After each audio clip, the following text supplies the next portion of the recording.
When I started treating patients in the 90s, the expected survival for a patient with CML, chronic myeloid leukemia, was around about 20% at 5 years.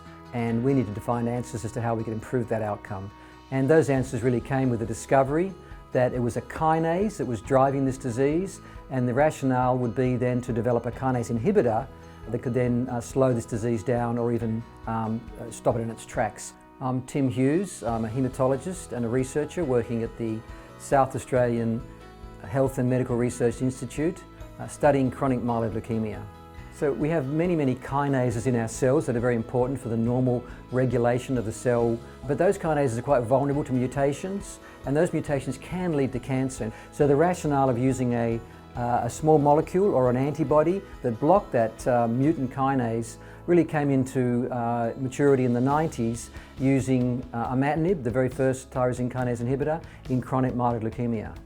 We originally thought that kinase inhibitors would prolong the survival maybe for 5 years in patients, would slow down the process of going from a chronic disease to an acute disease. But what we discovered was that it actually seemed to just stop it in its tracks, that the leukemia would shrivel to a very low number of cells and then would just stay there.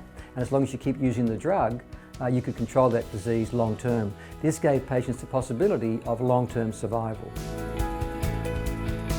In about 2006, we started a trial for patients who developed really good responses to these kinase inhibitors, where we stopped the drug altogether and then watched them very closely.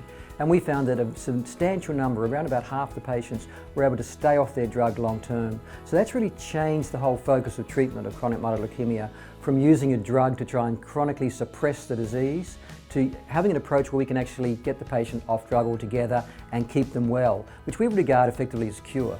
There's a lot still to do, and we're really energised to be one of the leading groups doing that, and that is to get more and more patients to treatment-free remission over the next decade.